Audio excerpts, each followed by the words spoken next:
Welcome back, survivor. If you can hear this, it means you're still alive. This is Jack's Nightmares, and this is your next story. The only reason this ship is still afloat is because we stopped trusting anything outside of it. We are 2 years into this. 762 days since we lost satellite uplink.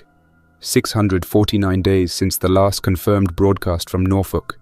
540 since we last saw a Navy ship that wasn't burning, dead in the water, or overrun by its own crew. The USS Vicksburg was never meant to run this long without support. She's a Ticonderoga-class cruiser built in the late 1980s, made for Cold War battle doctrine, not for crawling across an ocean of silence with half a crew and no home port. The ship is scarred. Her port side is covered in repair patches we welded from deck plating cut off her own superstructure. Her hull paint is stripped to bare metal in places. We blacked out the hull number last year after 2 close calls with armed boats trying to board. The main radar array is at half power to conserve fuel, and the Spy 1 system burns out its fuses every few weeks now. We keep the 5-inch gun ready but haven't fired it in weeks. We run without navigation lights. We rigged blackout curtains across every porthole. At night, the ship becomes invisible unless you're close enough to hear the turbines. This is the last place I've seen where rules still hold, even if barely. That's because we made our own. The Navy doesn't give orders anymore. The command structure collapsed after the virus reached the carrier groups. Once the forward bases along the Atlantic seaboard fell, Charleston, Mayport, Norfolk, everything above that chain went silent. Some of the old leadership tried to hold power through remote comms, but they stopped responding when we started asking what their quarantine orders meant. Most of them were already gone, infected, or cut down in mutinies. By the time our carrier group broke apart, every ship was on its own. The virus doesn't kill quickly. That's what fooled the first responders. It looks like the flu at first. Headache, chills, joint pain. Then the temperature drops. Blood oxygen levels fall. Some people fall into a seizure. Others go quiet and slip into something like sleep. If they wake up, they're changed. Their eyes dilate unevenly. They don't speak. They don't react to pain or light. The skin tightens. Fingernails fall off within hours. Then comes aggression. They don't run. They just move, steadily, and without any care for damage. Bones break under weight. Tendons snap, and they keep walking. A single bite is enough to pass it on, but we've also seen it spread through blood contact with open wounds. It lives in tissue and stays viable in cold conditions. That's why we burn everything now. The Navy tried containment on shore, cordons, checkpoints, mass cremation. Then they pulled back and declared everything east of the Mississippi lost. That order never came through officially.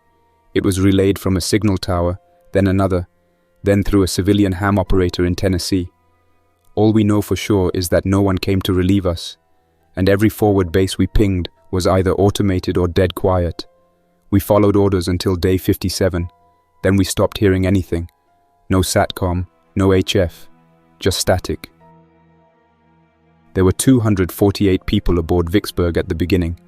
That included sailors, a rotation of Marines, and a detachment of civilian technicians who came aboard when we docked in New Orleans for repairs. That was before the city fell. When we pulled out, we took civilians with us. Families, techs, anyone who could carry gear or clean a deck. It wasn't supposed to be long-term. Now it's been over 2 years. Our old captain couldn't handle what came next. He held the manual too tight. When we lost Norfolk and the last resupply ran dry, he ordered a return to port. We had already seen the drone footage, ships burning at anchor, infected pouring across the pier, a carrier drifting sideways against the docks. He still ordered a course set for Virginia. He was going to force the helm himself. That's when everything cracked. The Marines refused the order. He tried to place them under arrest. Someone shot him on the mess deck during the argument. No one confessed. We held an emergency meeting. We stripped all remaining ranks except for engineering and medical, then elected a command structure based on trust. That was day 290. I didn't ask to lead. They voted. I was the last lieutenant with a clean record, no injuries, and someone the families already came to for updates. I knew how to speak plain, not hide behind procedures, and make decisions fast. That's what they said they wanted. I agreed on one condition, that if I failed, they would vote me out. We wrote a charter in the wardroom and taped it to the bulkhead with industrial sealant. It says, no violence against civilians, no hoarding of supplies, no sabotage, no strikes, and no one owns another person.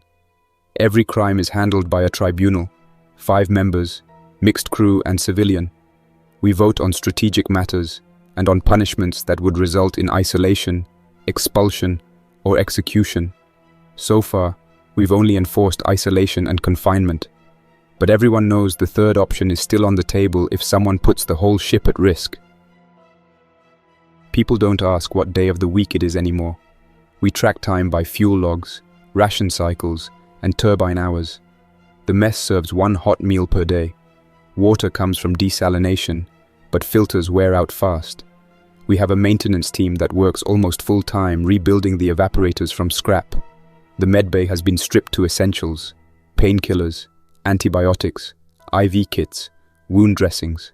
When those run low, we scavenge from wrecks. We try to avoid land, but when we go ashore, we go in with respirators, crowbars, and poles. Quiet weapons only. A gunshot brings attention we can't afford. We've seen different kinds of infected. Most are slow. Some are skeletal now, skin pulled tight, hands broken from impact trauma. A few are fresh enough to run. The worst are the ones that froze. The ones that were locked in refrigerated containers, warehouses, freezers. When those thaw, they wake up fully mobile and hungry. We lost 3 people on day 440 when we broke into an old supermarket to pull canned food. One of the employees had collapsed into a walk-in freezer and was still frozen solid. The doc said he was dead, but the moment we opened that door and it warmed up inside, the body started moving. We burned the entire store. Right now, we hold steady at 143 personnel, of which 91 are former military, and the rest are civilians. We have 32 weapons fit for defense, 2 Tomahawks still in launch tubes, 1 broken, sitting in the launcher inoperable, 16 operational rifles, 1 working close-in weapon system with limited ammunition. We don't fire unless it's necessary. We haven't seen land in 4 days, no confirmed ships in 5. The radar shows mostly debris, sometimes weather echoes. At night, we run low power and shut down all external systems. The sea is quiet but unpredictable. We've had encounters with raider groups using old Coast Guard vessels, fishing trawlers fitted with stolen electronics, even 1 yacht retrofitted with steel plating. Most run at us fast, assuming we're derelict. They turn away once they see we still have fire control. I sleep in the captain's quarters now. The desk is bolted to the deck, the mattress stained and patched. I keep the door locked, not because I fear the crew, but because rules don't hold when people get desperate. I carry a sidearm everywhere. So does everyone with command responsibility. At night, I check the bridge personally, walk the upper deck, and then sit outside medical just to hear the silence. We don't waste electricity on music or announcements. The hum of turbines is enough. When that stops, we're dead. Now there's something new. A signal came in at 1340 hours. It was clean, military format. Not encrypted, but structured. Atlantic Recovery Authority, Vieques sector, Camp Santa Rosa, power available, water secure, medical capacity on site, secure perimeter, awaiting qualified personnel, transmit on response frequency.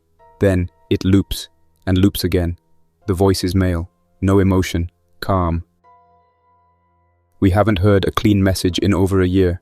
We've picked up bursts, odd beacons, automated loops, some in Spanish, some in Haitian Creole, 1 in Russian. All of them were either bait or relics from fallen stations. But this, it's recent. It uses current phrasing. It references a location we know, Vieques Island, east of Puerto Rico. The last time we passed near it, we saw movement on shore and a faint heat signature near the old naval pier. We thought it was scavengers. Now we don't know. I called a meeting. We cleared the wardroom and spread out the last functional chart of the Caribbean. Vieques is marked in red. tagged from last year as a cautionary zone. But that was before we heard anything. The island had military installations, fuel depots, bunkers, a pier with crane access. It's a logical place to rebuild a secure outpost. If the message is real, it could change everything. But if it's bait, and we dock, we'll be boxed in. No escape path, no room to maneuver. If the infected are contained on the island, and someone wants to trap a ship like ours, that would be how to do it. Radio a signal, wait for approach, and strike while we're moored. We held the vote after midnight. It passed by a narrow margin. We set course south. The turbine started at 0100 hours. The wake rolled out clean behind us, the bow pointing toward a place we haven't seen with our own eyes since the first month of collapse. We kept our pace steady at 14 knots, conservative fuel usage, low acoustic signature, and quiet enough not to stir panic among the civilians still asleep in the hangar. Those below decks would feel the shift in engine rhythm even if they didn't understand it. You live long enough on a ship and it becomes instinct. The deck thumps different when you're moving with a destination instead of drifting. At 0240, I was on the bridge reviewing sonar logs. Nothing under the keel but deep water and a few migrating schools. We hadn't picked up surface activity since the Florida shelf. The night crew was quiet. Petty Officer Mora took the helm for the third straight shift. He was steady, didn't talk unless needed, and didn't let his hands wander off the controls. The rest of the bridge stayed on low lights. The red glow from the consoles kept our eyes adjusted while we watched the horizon, just in case. The radio room filtered the signal again, cleaned it up a little. Same loop, same voice. No anomalies in pattern. If it was synthetic, it was done with military-grade gear, not civilian broadcasting software. The structure matched US Navy protocols from before the outbreak. That was the most disturbing part.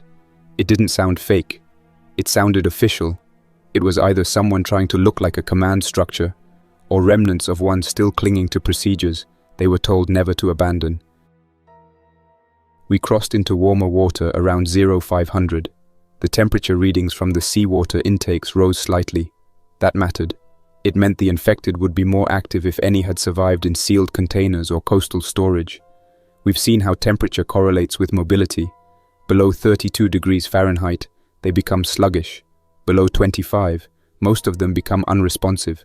But anything above 50 degrees, especially in a confined space, can thaw a full body in hours. By first light, we were well into our route past the northern edge of Hispaniola. That put the Vicksburg at risk for shoreline surveillance, so we altered course slightly and pulled farther out to sea. We ran passive radar, no active pings, unless we had to confirm a return. I made sure the missile system stayed cold. The last thing I wanted was someone on shore seeing a thermal spike and mistaking it for a launch. People don't give second chances in this world. They shoot first, and they shoot fast if they think you're a threat. I checked in with engineering at 0800. They reported turbine 2 was stable. Turbine 1 was cycling a little warmer than normal. Fuel efficiency was down 2% due to aging filters and inconsistent flow from our bunkered fuel reserves. We haven't had clean F-76 in months. Everything we're running is scavenged diesel and converted civilian blends. We burn it hotter than recommended and flush the lines more often. It's a risk, but the only alternative is to go dead in the water. Down in the hangar, the civilians were stirring. A few parents were organizing a small breakfast detail. We keep the routine simple. Oatmeal when we have it, otherwise reconstituted rice and powdered protein mixed with water. Kids under 12 eat first, then elders, then the rest of the ship. I watched them from the catwalk. Nobody smiled anymore. But people helped each other. That was the line I always watched. If that stopped, we were finished. At 0930, I held a closed meeting with our forward security chief, Lieutenant Aranda. She served in anti-piracy operations before the outbreak. She understood how to spot traps before anyone else. We reviewed our recon plan for Vieques. No contact within 1,000 yards. No docking without confirmation of human presence and verified decontamination procedures. No assumption of trust, no matter how clean their perimeter looked. We agreed that if they wanted us tied to a dock immediately, it was a red flag. That's how most ambushes work. Get the target moored, then move in with overwhelming force or disable key systems. We've seen that happen to other ships. We pulled audio logs from a half-dead Coast Guard cutter we salvaged back in the Keys. Her last transmission was a plea for help while armed civilians swarmed her from shore with fast boats. It took them under 10 minutes to climb aboard. Less than 20 to wipe out everyone.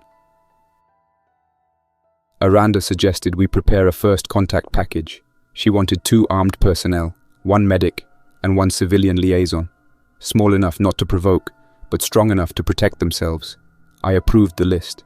She added herself and a young woman named Jamila Torres, 24, former NOAA cartographer, now our unofficial diplomat. She's calm, speaks clear Spanish and English, and doesn't flinch under pressure. That makes her useful in rooms where weapons aren't allowed. By noon, the temperature on deck passed 80 degrees Fahrenheit. The humidity was thick. The sky was clean. No visible storms for 300 nautical miles. The meteorology station is long dead, but our backup barometers still work. We kept an eye on cloud buildup, checked the pressure drop, and stayed wary. The Caribbean can go from calm to chaos in a matter of hours. I went below decks and checked the main medical bay. Doc Nguyen was prepping isolation tents. We had 3 clean suits left. 2 had tears in the seams from previous land missions. We patched them, but I didn't like relying on them.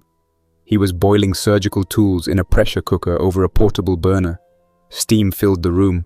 The air smelled like burnt metal and alcohol. He told me we were low on antibiotics. He could manage surface infections and trauma, but anything serious, blood poisoning, organ damage, sepsis, would likely be fatal without intervention. He asked if he should start separating critical equipment into evac packs. I said yes, but not to distribute them yet. If this mission went bad, we wouldn't have time for orderly retreats. Everyone would grab what they could. Better to have core med supplies pre-staged. That afternoon, we picked up something strange on radar. A stationary object near the coordinates sent in the broadcast signal. It was big. It reflected like steel. Not a civilian fishing boat. Too large for a yacht. Too still for a freighter. Aranda reviewed the return and estimated it could be a dry dock platform or an anchored barge. The placement was deliberate, positioned like a checkpoint between the approach corridor and Vieques itself. It was exactly the kind of thing someone would place if they wanted control over incoming traffic. We slowed to 8 knots and shifted to yellow alert. Not full lockdown, but close. Civilians were told to stay below decks. External movement was limited. All decks above waterline were ordered to secure gear and eliminate any light leaks. We dimmed internal lighting, reduced the radar sweep angle, and monitored for radio traffic. Nothing new came in. No voice chatter, just the same automated loop. At 2000 hours, the sun dipped behind us. The island of Vieques became visible on the horizon, faint, low, silhouetted against the darkening sky. You could just make out the glint of the old radar towers and the curve of the pier. Through binoculars, I saw lights, electric ones, controlled, spaced apart, white and steady. Someone had grid power, or at least a functional generator. We stopped the ship 5 miles out, engines to idle, all power to essential systems only. I stood on the bridge for an hour straight, scanning every piece of shoreline with the thermal scope. There were heat signatures, dozens, moving in regular patterns, human-sized, not erratic. That gave me some confidence we were not looking at a horde of infected. Infected move without rhythm. They cluster, follow movement, swarm and shuffle in one direction until blocked. These shapes were pacing perimeters, patrolling. That didn't mean we were safe. More than once, we've seen groups use infected like currency, threaten with them, lure with them, cage them as weapons. There was a group out of the Gulf that captured infected, froze them in refrigerated shipping containers, and left them near rival settlements. When the containers thawed, it turned entire neighborhoods in hours. At 2100, Aranda approached with her team ready. They wore sealed suits with comms patched into our internal channel. Doc Nguyen briefed them on exposure procedures and decontamination. Their weapons were limited: single sidearms, short blade, non-lethal foam rounds for crowd deterrence. This wasn't an assault team. This was a handshake with body armor. We launched one RHIB boat at 2200, Aranda, Torres, and 2 security personnel.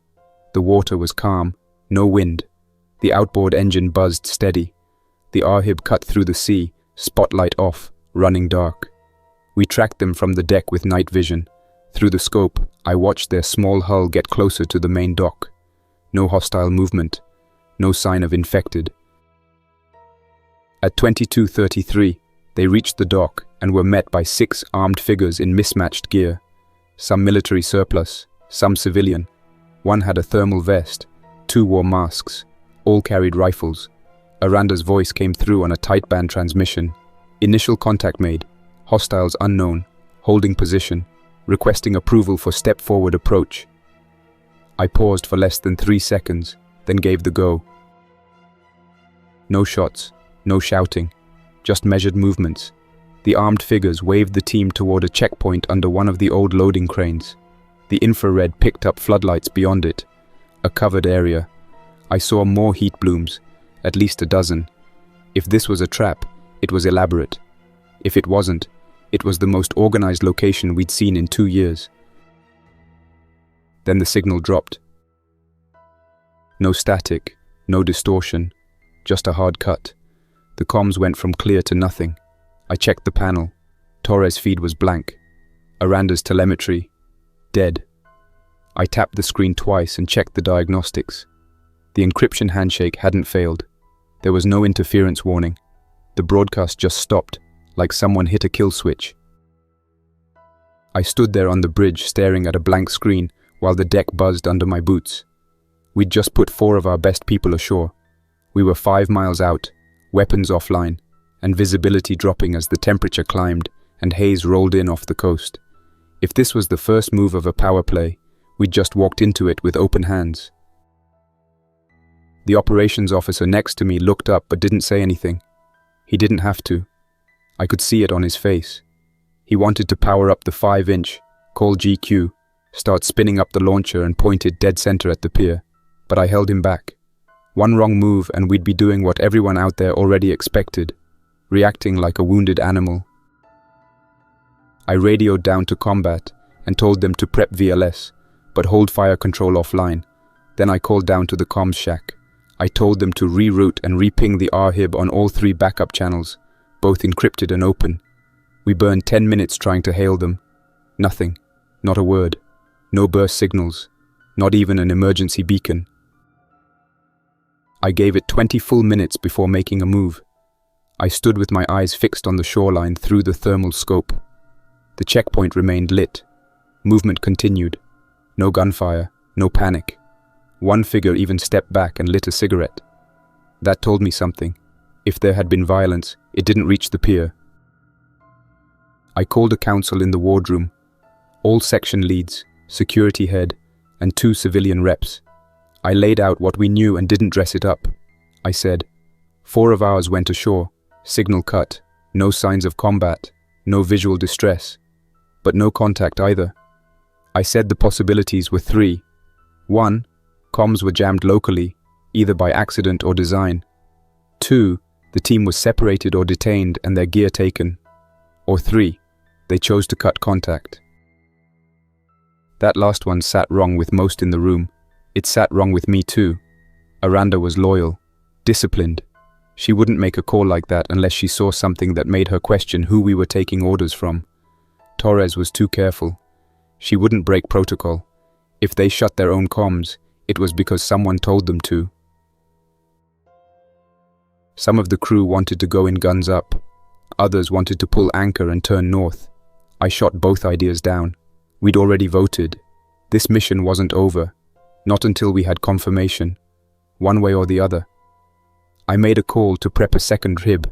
Smaller crew, same loadout. This time we'd send a drone first. Not military grade. Just one of the camera drones we rigged with scavenged components and parts stripped from navigation beacons. The drone launched at 23:30. We had rebuilt 2 small camera drones from scavenged parts since the last loss. Short range and fragile, but enough for a pier flyover. It carried a short-range relay, infrared camera, and a directional mic. It took 5 minutes to reach visual on the dock. We saw the R-Hib still moored where it had landed. No damage. No signs of struggle. One of the armed guards was seated near a barrel, head tipped back, eyes open, staring straight up like he was waiting for something. When we pulled the zoom in, we saw Aranda. She was seated on a crate under the canopy, helmet off, talking to someone out of frame. She didn't look under duress. Her hands were resting on her knees. She wasn't tied. The security detail stood nearby. One of them, Gonzalez I think, held a bottle of water. Whatever this was, it wasn't an ambush. Not yet. We pulled the drone back and made the call. Second team would land at 0100. No weapons visible. One civilian liaison, one medic, one security. We made it clear to everyone. This was contact, not confrontation. If something went wrong, the ship would close to 3 miles and turn the 5-inch on the pier. I wasn't bluffing. Second rib left at 0115. This time I sent Petty Officer Eddings as lead. Trustworthy, level-headed, no panic in him. He had served with Aranda before and knew her rhythm. Alongside him went Naomi Hughes, the civilian coordinator for water logistics, and Kellerman, one of our EMTs. They reached the dock at 0140. We tracked them with night optics. No interception. No change in posture from the people at the pier. I saw Aranda rise from her seat and walk over to meet them. She put a hand on Eddings' shoulder. No tension in her posture.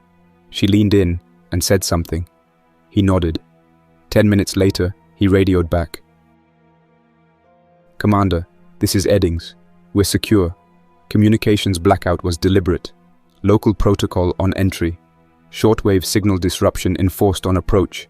Manual override of gear suggested. No threat detected at this time. Civilian camp is stable. Standing by for further instruction." His voice was steady. No strain, no fear, no code words to indicate coercion. Still, I knew something was off. I told him to stay put, not to leave the dock, not to enter any buildings, not until we could verify the local conditions ourselves, he acknowledged. That night I barely slept. I stayed in my chair in CIC reviewing everything we had. Satellite maps from before the collapse, known fuel reserves, electrical infrastructure, water sources. I mapped out every place on Vieques that could support a semi-permanent operation. There weren't many. The Navy installations had been stripped decades ago. Anything still running now was done with scavenged civilian tech or a larger power system they'd built themselves. At 0600, I called the ship to general muster. I briefed the crew, told them what we knew, what we didn't. Told them what I'd tell them if it was my own family ashore. And for some of them, it was. There were 3 civilians aboard whose cousins or siblings were last known to be in Puerto Rico. They had questions. I told them we'd try to find answers. At 0715, I sent a message through Eddings. Request for a face-to-face meeting with the site administrator, whoever was in charge. I wanted to come ashore, accompanied by only 1 bodyguard and 1 technical advisor. No weapons, no armor, just comms, observation, and a formal talk. The reply came back by written note. The messenger handed it to Eddings in a sealed envelope. I had the drone fly over and drop a retrieval line. They clipped the note in, and we pulled it back. It was handwritten in English, clean, careful block letters. It read, "Request approved, quarantine procedures mandatory, entry contingent on medical clearance. Commander Hartley, welcome under full observation. Signed, Sector Lead Emilio Rivera." I stared at that name for a long time. Rivera. I didn't know it. The Navy database had 27 Riveras with command clearance, but none posted to Vieques. That didn't mean much anymore. The world burned and people moved. Still, I noted it. I suited up at 0900. No body armor, just basic gear, clean uniform, clean boots. I packed 2 liters of water, a sidearm I kept hidden but didn't intend to use, and a tablet loaded with all records from Vicksburg since the fall, just in case someone tried to claim we weren't who we said we were.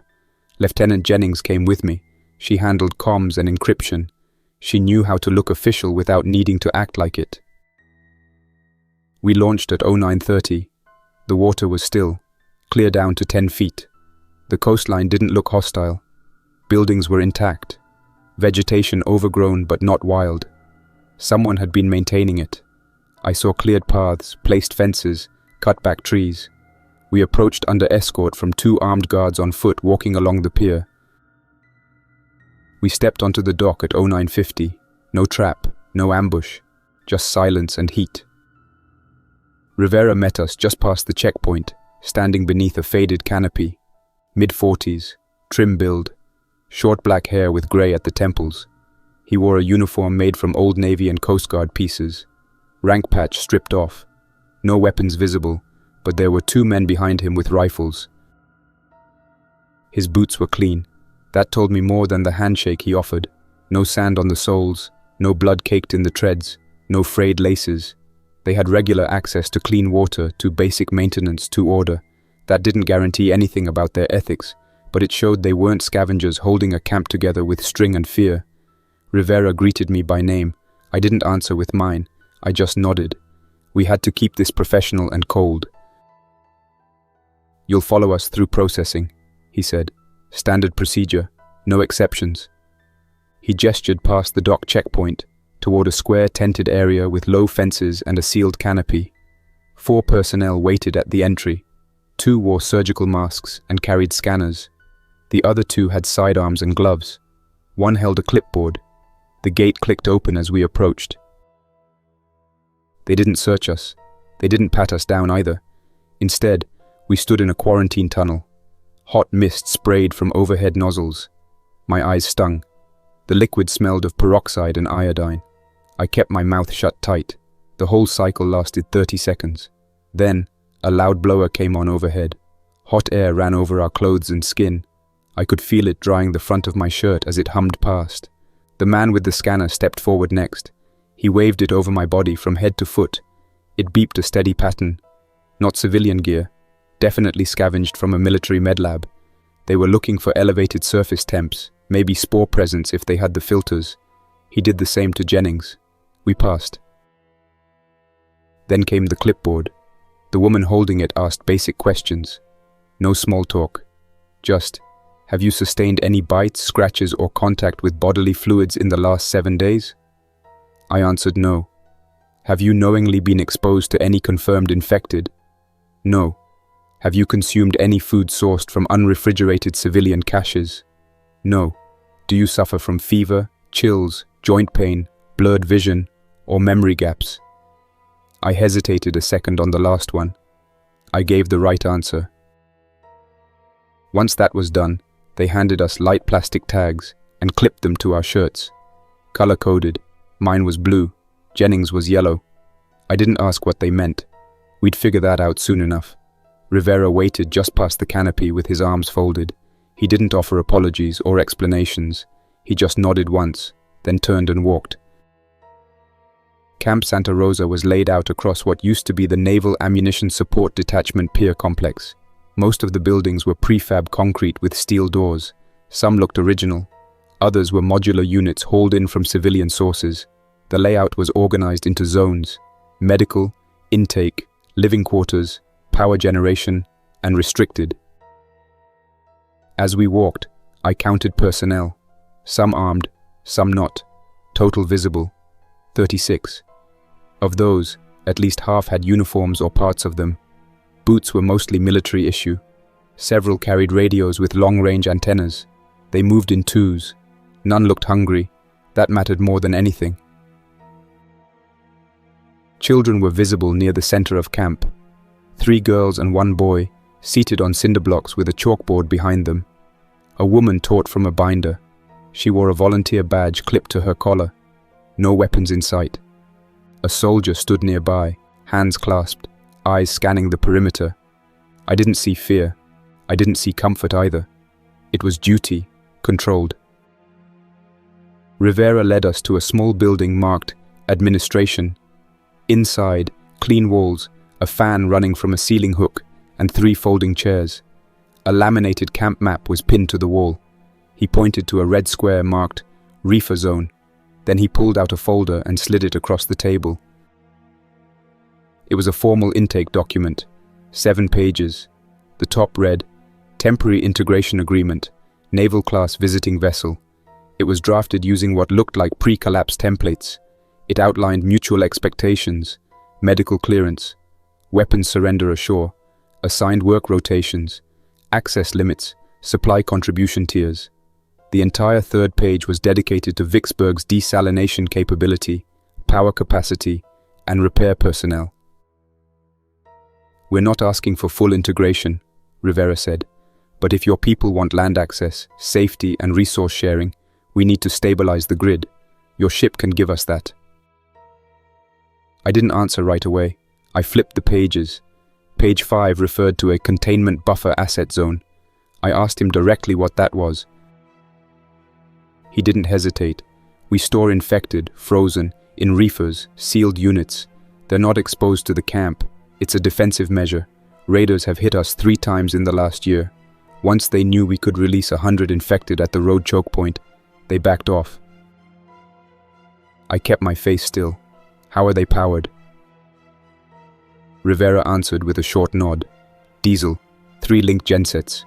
We rotate fuel drums. If we lose power for more than 6 hours, there's risk, but we've never lost it that long." Then he added, like it was nothing, "We'd prefer to hook into your ship's grid, just for stability." I didn't respond. Jennings looked at me. I could see it in her eyes. She understood. If we connected, we became the life support for a biological weapon waiting to thaw. Rivera smiled a little. "You don't have to agree now, but we'd appreciate a show of good faith, a few of your techs, maybe your doctor, just for a rotation or 2. Let our people see yours. Let them share knowledge." I didn't promise anything. I asked to see the storage units. Rivera didn't flinch. He stood, walked to the door, and gestured for us to follow. He led us out along a side path that cut behind the main tents and opened onto a gravel yard. There were 7 reefer containers, all military grade. 3 had Navy stencils. The others had been painted over, but I could still make out the shipping company logos beneath. Each container had a generator hooked up on a wheeled sled. The cables were thick, coiled, covered in plastic sheathing. The reefer units hummed faintly. Cold air bled from the seams. Someone had welded steel frames around the doors. Padlocks, crossbars, warning placards. "Do not open biohazard." I walked closer. Jennings stayed back. Rivera followed behind me but didn't speak. I crouched beside one of the units. The temperature gauge read -2 Celsius. Stable. I touched the surface. Cold, smooth, no vibration. I tapped it twice with my knuckles. No response. Then I walked to the next one. Same setup, same lock. Except this time, the weld on one of the bars had begun to corrode. Someone had patched it with a clamp. Not recent. "Any failures?" I asked. "One partial thaw during the dry season last year," Rivera said. "We lost power for 3 hours. 1 unit vented. We were able to contain it. 1 casualty, not civilian." That didn't match the kind of control he wanted me to believe. I nodded slowly, then turned and walked back toward the main road. Rivera followed, hands behind his back. He spoke again before we reached the camp's center. "We're not monsters. We're holding a line. Nobody else is doing that. Not with order, not with rules. If you've seen something better, I'll take notes." I stopped and faced him. "If your generators fail, how long before those containers thaw?" "Depends on ambient temperature. 4 hours. Maybe 5. "And if we don't connect and you run dry on fuel?" He didn't answer. We returned to the admin building. Jennings asked for a printout of the intake agreement. They gave it to her. Rivera said he'd allow our team to stay through the day, eat, rest, speak with his people. They wouldn't be allowed to leave camp perimeter without escort, and we were not to transmit on any frequencies until the handshake was official.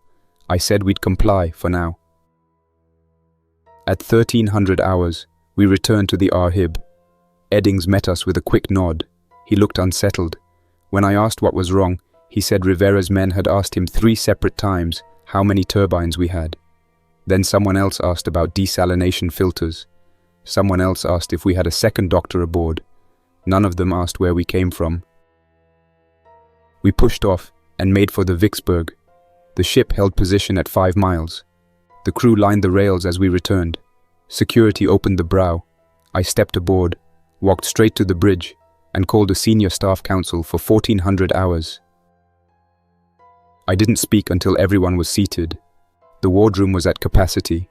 Section leads, civilian reps, 2 elected tribunal members, Doc Nguyen, and engineering. The air inside was dry and still. The overhead lights buzzed slightly from our reduced load. I closed the hatch and pulled out the printed intake document Rivera had handed us. Then I told them everything. No filters.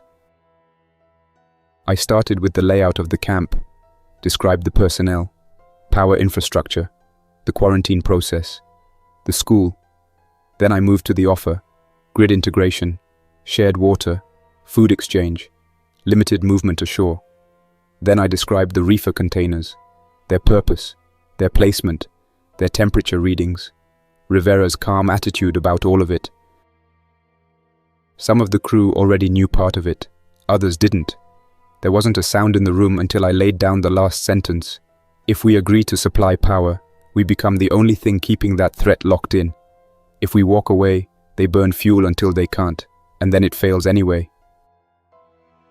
Nguyen broke the silence first. He asked how many infected were inside the containers. I told him Rivera didn't say. Based on container capacity and generator output, my estimate was between 100 and 140 per unit. 7 units total. Maybe 1,000 bodies in total. Rivera had admitted 2 containers were partially emptied during earlier drills. Not every box was full. Frozen, immobilized, but still viable if thawed. Nguyen leaned forward, arms folded. If the generators fail, and they all thaw at once, I finished the sentence for him. It'd be a mass casualty event, especially if it started at night. Chief Engineer Para asked about the generators. I gave him the same details. 3 linked units, all running on drums of scavenged diesel, some off-road blends, probably inconsistent filtration. He shook his head. If those things are drawing at max capacity and they're not rotating the fuel properly, they're burning dirty. That kind of soot buildup, maybe a month before one fails, sooner in humidity. I told them about the reinforced locks and the previous partial thaw Rivera mentioned. 1 man dead, he said, not civilian. No one commented, but they all heard what I didn't say. There could have been more. Civilian Rep Tara Wellers asked the hard question. What happens if we just dock, share water, send a few people in, help clean things up, but don't power the containers? I looked at her. Then, we're standing 5 feet from a bomb we didn't arm, and we're pretending we're not part of the outcome when it goes off. I paused. They want us to commit, to plug in, because once we do, we're responsible. And they know once that power cable's connected, we won't cut it. Because it's not just the infected inside, it's the families, it's the kids. Once we're tied in, they know we won't walk away. Someone at the far end muttered, "It's extortion with bodies." Nguyen didn't argue. And it's working, because now we're asking how much of a monster we're willing to be. I let that sit. Then I laid out the only options that mattered. Option 1, decline everything, stay offshore, refuse the cable, refuse labor integration, treat Santa Rosa like any other local outpost, cautious trade, no formal tie. Option 2, partial integration. Allow crew and families to rotate ashore for limited assignments, medical access, and use of facilities, but keep Vicksburg entirely autonomous. We don't power them. We don't become part of their deterrent. Option 3, accept full integration, power the grid, send engineers, lend the dock, shift command authority during onshore cycles, risk becoming part of whatever happens when those containers fail. The council took 2 hours. We reviewed every scenario, every supply angle, how many days of diesel we had left, how many diesel membranes, whether we had the infrastructure to set up a secondary camp ashore, separate from the reefers. Then came the emotional pressure. Families wanted land. Kids asked every day if they'd ever sleep somewhere that didn't shake under them. Civilian parents said the tents in Santa Rosa were clean, quiet, well lit, that their children could hear crickets at night instead of exhaust fans. Security pointed out we had no clear evac route if a second hurricane season struck while anchored out, that if our turbines failed, we'd drift and be forced to accept whatever Rivera offered on his terms. Para said flat, "If we don't dock, we don't fix the engines. We've been putting off real maintenance for 6 months. Eventually, something critical gives." Nguyen countered with a full-page list of infections, pregnancies, chronic illnesses, vitamin deficiencies. "You want to raise a population in a floating machine? Fine, but I can't guarantee survival past another 2 months at this rate." The vote came at 1700. Everyone got one. Military, civilian, leadership. The question was simple. Connect power to Santa Rosa, yes or no? Final count, 48 yes, 57 no, 2 abstained. The result meant we'd stay offshore.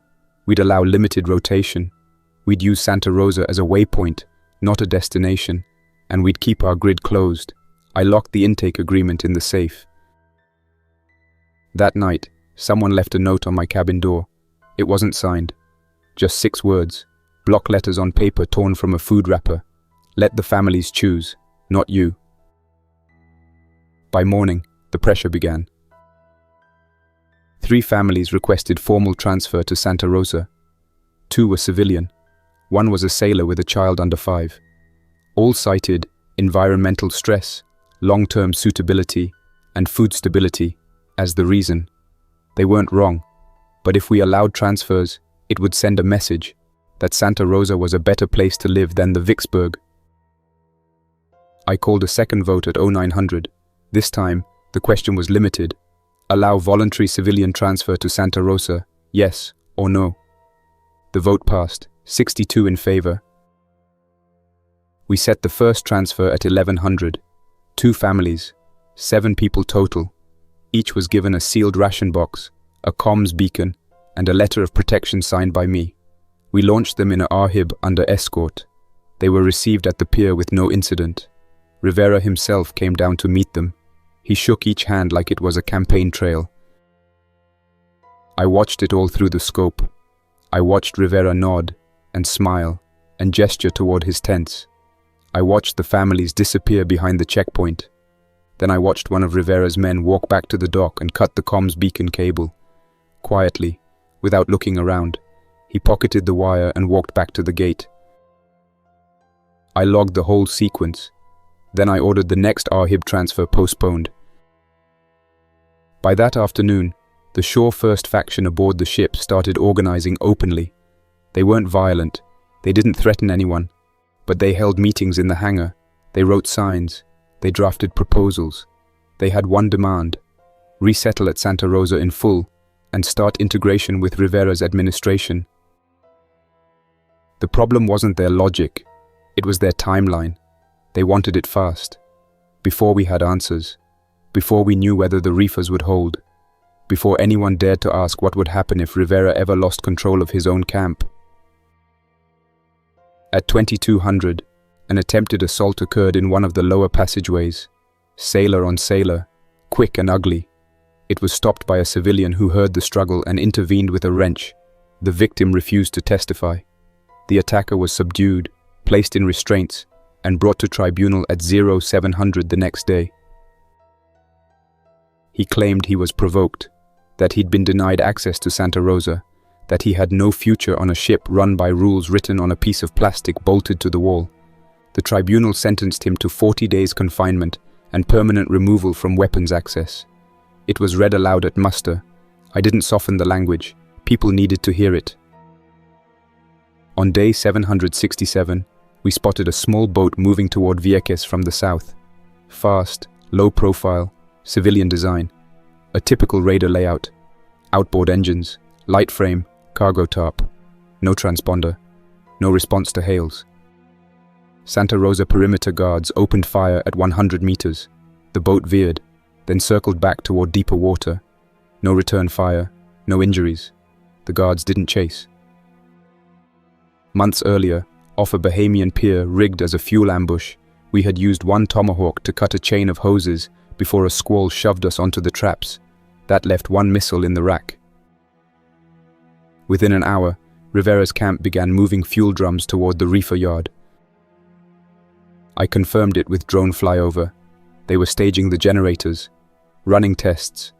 One of the reefers was briefly disconnected and reattached.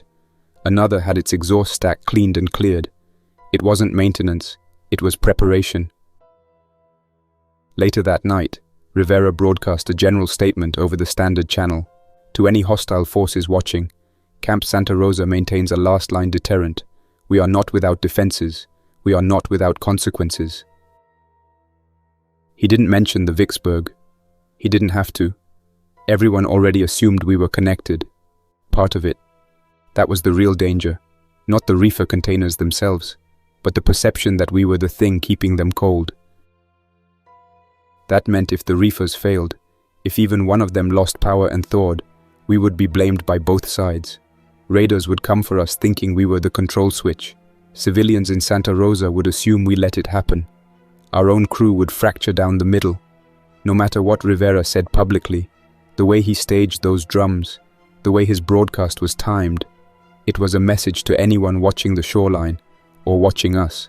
Don't come near us. The Navy is backing us up. At 0800 the next morning, I gathered engineering, security, and the senior elected reps in the wardroom. We reviewed fuel inventories, drone footage, radar logs, and weather projections. The barometer had dropped overnight. Fast, too fast to ignore. We were looking at a tropical system building south of St. Croix. The Navy's long-range weather satellites were dead, but the doc had taught 2 of our junior civilians how to read historical pressure charts and cloud band patterns. They didn't guess. They confirmed. The system was moving north-northwest. If it held course, it would hit Vieques within 36 hours. A storm that size would disrupt everything: pier access, anchor position, turbine output, drone surveillance, and, most important, Santa Rosa's diesel supply chain. If their gensets flooded or failed, the reefers would lose power. If Rivera's system was built on tight tolerances, they wouldn't have time to rotate in backups before the cold units began to sweat. I asked Para to do a projection. He drew it out by hand, pen on grid paper, assuming diesel draw from 7 reefers running at 85% load, and each genset rated for 15 kilowatts at peak, factoring in fuel humidity and drum purity. He estimated a safe buffer of 6 to 7 hours at most if the power system went down. But if the generators weren't on hardened pads, or if the wiring was compromised by flooding, it could be much less. I asked if a targeted strike to one reefer would result in full failure. He shook his head. No, but a chain reaction's possible. They're close together. If one ruptures and spills fluids, it contaminates the others. Maybe not ignition, but cascade failure. The decision was made to prep the crew for a containment assist in case the worst happened. We didn't tell the civilians why. We just made it sound like storm readiness protocol. Security teams checked gear lockers, reissued respirators, double-checked small arms. Nguyen ran a decon drill using the fire hose rig on the starboard side. We staged recovery tents in the hangar and secured every loose object on the weather deck. The only thing we didn't do was lift anchor. I considered it. For hours. But I couldn't risk leaving the area blind. If the reefers failed, and we weren't there to act, we'd be blamed anyway. If we stayed, we had a chance to mitigate, maybe even break the cycle. At 1700, the sky went grey, the wind shifted east, clouds stacked fast, lightning in the distance, dry and high, like a warning shot across the horizon. We powered down non-essential systems, shifted turbines to low RPM, adjusted anchor length by 20 meters to accommodate rising seas. Over the next 3 hours, the water temperature dropped 6 degrees Fahrenheit. That was enough to cause condensation on anything metal. If Rivera's containers weren't sealed tight, they were already starting to sweat. At 21:15, the call came in. Not from Rivera directly, one of his guards, voice tight and clipped. "We've got a power irregularity in storage yard 2. Generator 3 just shut down. We're working the transfer switch." I asked how long it had been down. The guard paused, then said, "About 20 minutes. We've still got 2 running." I ordered drone recon launched immediately. When the drone reached altitude, wind knocked it sideways twice. We regained control and hovered it low over the storage yard. Unit 6 had visible condensation streaking along the upper seam.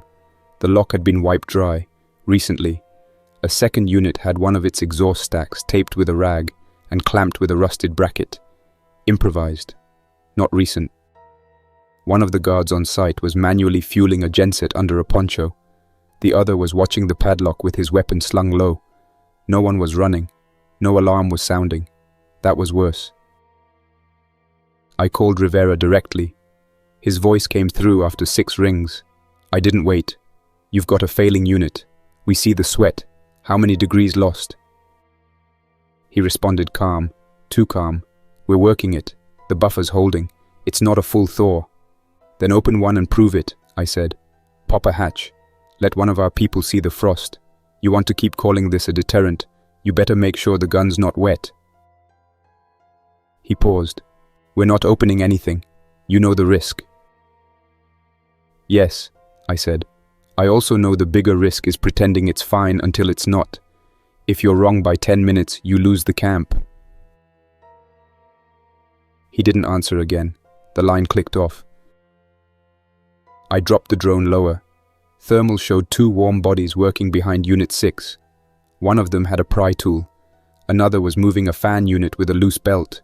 The container temp gauge was reading 8 degrees Celsius. I confirmed it with visual magnification. It had crossed the threshold. That was the moment. We knew what we had to do. I turned to security. "Get a team on standby. 5 members. Close quarters loadout only. No rifles.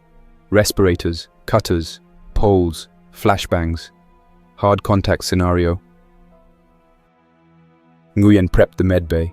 He didn't ask questions. He'd seen what happened the last time a unit thawed. We all had. The RHIB launched at 22:45. Quiet engines. Low profile. They beached half a mile from the camp and moved on foot through the east access road. The guards at the perimeter hesitated, then let them through, probably relieved to see someone else dealing with it. When they reached the yard, they confirmed visually. Unit 6 had a buckled seal on the right door. Ice had started to melt across the edge. Water pooled around the drain vents. The padlock was damp. No frost. One of the vent fans had stopped spinning. Inside, faint thumps. Not definite, but enough. The team breached the unit with bolt cutters. The lock snapped. They opened the first door 6 inches. A face slammed against it immediately. Grey, unblinking, jaws snapping. A woman, civilian clothes. Blood on the neck. Skin taut and yellowed. The door slammed shut. Weapons were drawn. One man covered while 2 others cut the secondary latch. The infected inside began slamming against the wall in patterns. Rhythmic, mechanical. Sounded like 2 or 3 had mobility. Team lead called it in. Confirmed thaw. Multiple mobile infected inside Unit 6. Containment in progress. We instructed them to suppress, not kill, unless necessary. We needed to prove a point, to the camp and to ourselves, that this wasn't sustainable, that once these bodies warmed, they didn't stay dead. They opened the door wide enough to jam a collapsible barricade into the base. 2 infected stumbled out. One fell forward and clawed at the ground. The other lunged and was pinned against the wall with a shock pole. No vocalizations, no sounds beyond wet snarls. Third infected tried to follow. Smaller, looked male, teenager. His arms had deep gouges, probably crushed in transit. He dragged one leg but still moved, fast. They took him down with a weighted net, pinned and restrained. Nguyen's field team moved in with the containment sleds. Infected were secured in body clamps strapped down and refrozen on site with a backup generator powered by a handheld unit we'd built months ago from an old air conditioner and a portable generator. By 0100 hours, the scene was stable, no casualties. 3 confirmed mobile infected, all neutralized. No secondary exposures. We cleared the remaining bodies under floodlights, logged the head count, and welded the doors open for inspection. The unit was marked inert. Rivera didn't respond to any calls until morning. At 0830, he requested a sit-down.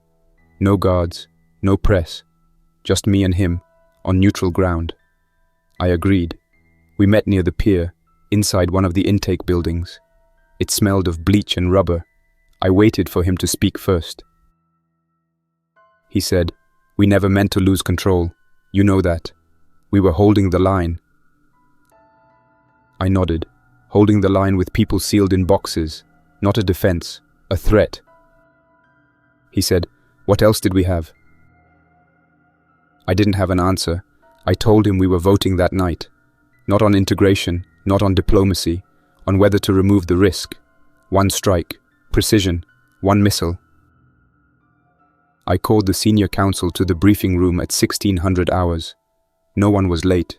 Nguyen, Para, Simmons, Ortega, Tiller, and the 2 civilian representatives, Walsh and Hensley. Each carried a file folder. Each had already spoken to their respective teams. No one needed more time.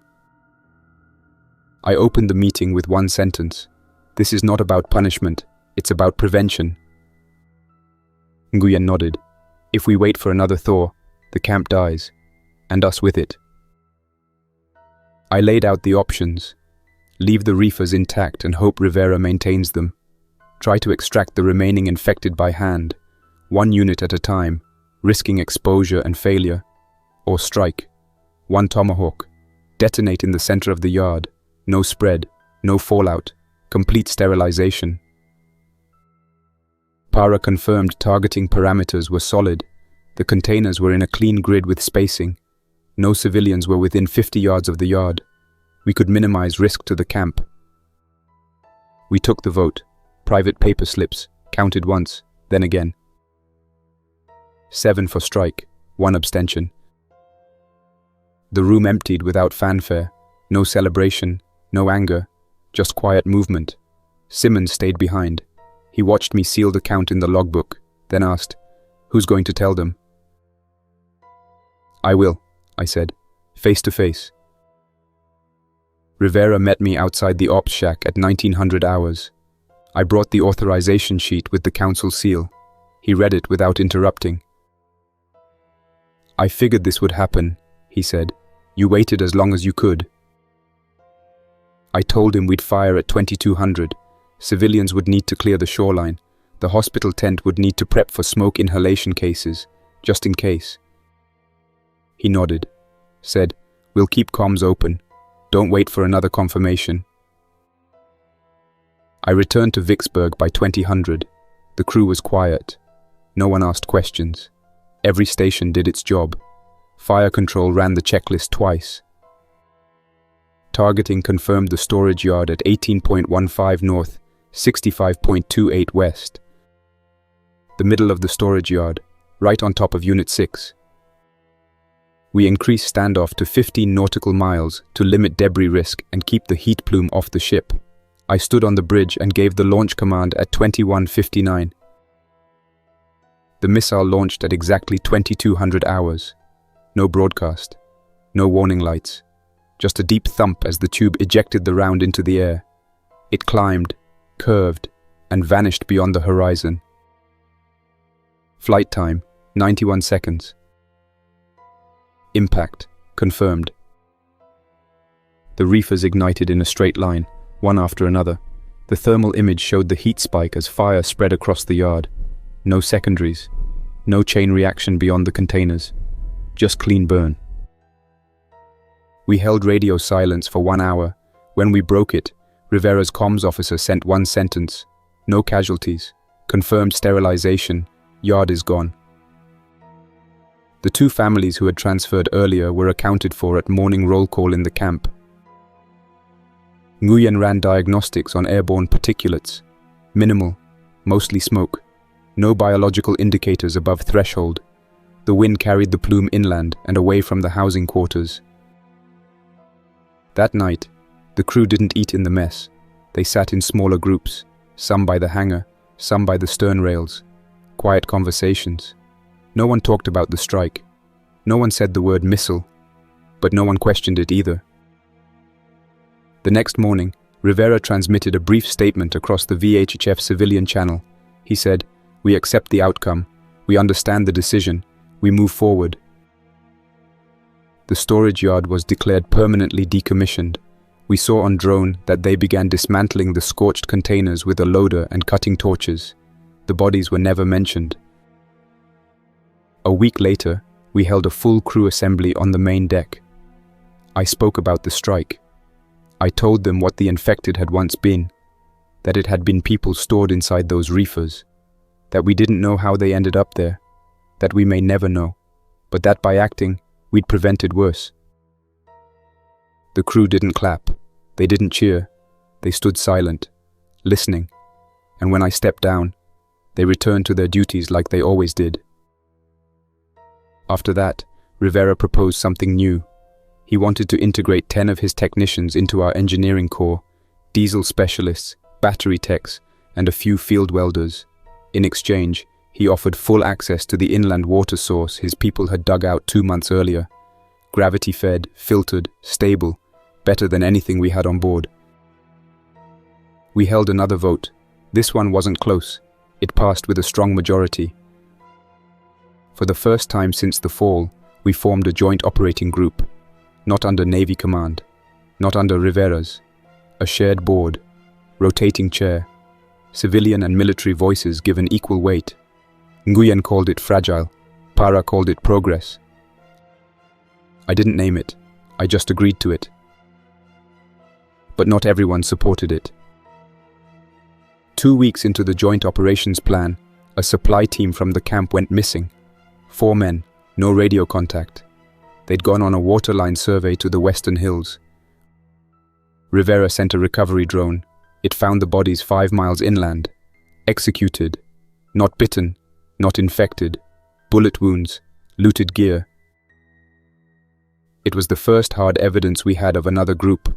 Not scavengers. Not civilians. Organized. Armed. Operating in silence. Rivera brought it to the board. He showed drone footage. Shell casings, tracks, direction of travel. Southwest. Toward a ridge known locally as Old Quarry Hill. Used to be a civilian rock extraction site before the outbreak. Radar showed faint metallic echoes there, but nothing consistent. We'd written it off. Not anymore. We made plans. Joint patrol, mixed crew. 1 vehicle, 1 backup drone. Medical support staged at the base camp. I authorized a team of 5 from the Vicksburg to participate. Volunteers only. Simmons took lead. I handed him a sidearm and said, "Do not get captured." They rolled out with Rivera's men at 0600 hours. Single 4-wheel drive utility vehicle with light armor plating, no convoy. They traveled lean, quiet, minimal electronic signature. Just 1 relay drone keeping visual range at 500 feet. I watched from CIC as the feed came through. It was grainy, clouds overhead, terrain broken by scrub and rock. A washout had carved through part of the old service road. The vehicle took it slow. They reached the outer slope of Quarry Hill by 0730, flat-topped ridge, partially deforested from pre-war mining. The approach was cautious. The drone looped south to scan for heat bloom or reflective surfaces. Nothing definitive showed, just scatter, metal fragments, possible tin roof panels, rusted fencing. Still, no signs of patrols, no movement. Simmons dismounted with 2 others and approached on foot, leaving the rest with the vehicle. Then the signal dropped. Not jammed, just gone. We held comms channel open and pinged every 10 seconds. Nothing came back. I ordered Para to prep a second drone with directional antenna sweep. It launched at 0800. It reached the ridge by 0810 and picked up partial signal. Body cams only. No audio. Shaky feed. Simmons was inside a structure, looked like a former quarry office. Tin roof caved in, daylight punching through, concrete floor, one desk overturned, shelving in the corner, a body on the ground, stripped, civilian, decomposed, not infected. Another figure entered the frame, Rivera's man, Ruiz. He gestured to something off camera. Simmons moved toward a metal hatch in the floor, reinforced, had an embedded locking mechanism, civilian type, looked recent. Camera flickered, then darkness. 10 minutes passed, no signal. We launched a second drone to hover directly over the structure. Audio returned at 0825, low voices, breathing, then a sharp intake, and Simmons speaking directly into his mic. We found them, armed, at least 9, civilian gear. One of them had military webbing, possible guard issue. Older man running the site. He says they're not hostile, claims they've been collecting runoff water and salvaging solar, says they're alone. I keyed the reply directly. Are you in control? Simmons came back calm. Not restrained, not threatened. I think it's legit. They've got 3 women, 2 elderly, 1 teenager. No signs of abuse. They had a supply radio. It's how they intercepted our survey team. Mistook them for raiders. Took the packs. Regretful, but they panicked. He paused, then added, Sir, they want to come in, join the camp, but they know the vote could go either way. I gave him a short answer. Observe for another hour. Do not promise anything, then return. They left the ridge at 0955. Arrived back at the perimeter checkpoint by 1100 hours. The civilians stayed behind under self-imposed house arrest until we could verify background. Rivera requested the council reconvene by 1400 to review. We did. 7 people, 4 male, 3 female. No prior arrest records. No medical disqualifiers based on the last census records we could pull. One was former National Guard, retired, had 2 kids. Oldest had been sick during the collapse, hadn't made it. They'd been surviving on rainwater, scavenged cans, and rigged solar banks for over a year. The council voted 6-2 to accept them conditionally. Initial quarantine, limited resource access, 1 month probation. Simmons agreed to vouch personally. That settled it. Rivera's tech matched recovered casings to 7.62 by 39mm. None of the Quarry Hill weapons were chambered for it. Bootcasts showed 3 lug patterns not found among the 7 arrivals. A drone later found a burned skiff on the southwest shoal, with tracks leading off the beach. The shooters had already left the island. The 7 new arrivals came in that evening. They carried nothing but what they wore, and 1 tote of salvaged medical tape, flashlights and boots. I watched them walk up the path. No one looked up. No one smiled. They weren't grateful. They were exhausted. That night, I sat in the captain's quarters with the hatch cracked. The air was warm and carried the scent of burning brush from a controlled fire Rivera's crew lit to clear new ground. I didn't sleep. I reviewed maintenance logs, watched drone loops of the harbor, and reread the mission log from the night we fired the Tomahawk. At 0400 hours, I walked the upper deck alone, starboard side. The sea was calm, no clouds, no new signals on long-range scan, just ocean and the faint outline of Vieques under moonlight. When I returned to the bridge, Para was there. She didn't salute. We didn't do that anymore. She looked out the window and said, "We're the last cruiser." I nodded. We were the last before all this too, just didn't know it yet. Later that morning, we finally deactivated the weapons alert system. After 762 days, the Vicksburg no longer kept combat status at all times. We switched to Condition 3, rotating watches, limited weapons control. We shut down the last missile tube and sealed it permanently. We shifted to a lower alert state. The 5-inch gun and the close-in system stayed cold but ready, ammunition sealed and signed for. We sealed the empty launcher and logged it inert. The crew adjusted. Some asked for shore leave. Rivera approved 7-day rotations. We began field training with the civilians. Basic mechanics, desalination maintenance, battery cycling, comms routing. 2 of the new arrivals were good with wiring. Ortega took them under her team. I gave her full authority. By day 783, we began construction on the first fixed joint facility, an ops and comms shack built from container steel and reinforced panels from the Vicksburg's retired launcher mounts. It sat on the ridge overlooking the southern cove. From there, you could see the full bay and the curve of the land all the way to the north point. We ran a wired line to the main camp and a secondary to the Vicksburg. Redundant systems, clean bandwidth.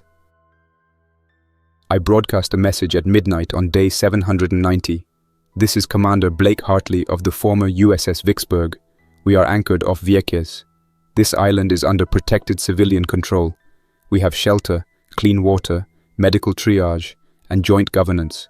Survivors are welcome if unarmed and verified clean. Signal channel is open at 6.5 MHz. We will repeat this message every hour.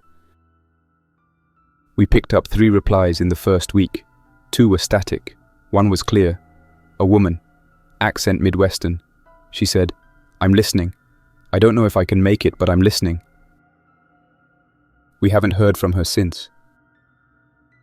By day 806, we had a name for the camp, Harbor Post. Simmons hated it, said it sounded like a newspaper, but it stuck. Rivera had signs made from sheet metal, white stenciling, placed at the dock, the hill, and the old fuel station. We painted the hull of the Vicksburg last, covered the Navy emblem, covered the number, replaced it with 1 word, sanctuary. The Vicksburg doesn't sail anymore. She floats. She supports power. She provides the uplink, the desalination, the radar. But she doesn't fight. She's not a warship. She's a base, a station, a memory. My name is Blake Hartley. I was her last commanding officer. And I'm still alive. And we're still here. That's all for now, survivor. Thanks for listening. If you want to keep these stories alive, don't forget to like, subscribe, and share your thoughts. And a huge thank you to everyone supporting this channel with extra memberships, especially Rangers and Legends, Carlos Herrera, Luca Mod, thanks. Also drop a comment and let me know what story you want to hear next. Jack's Nightmares signing off.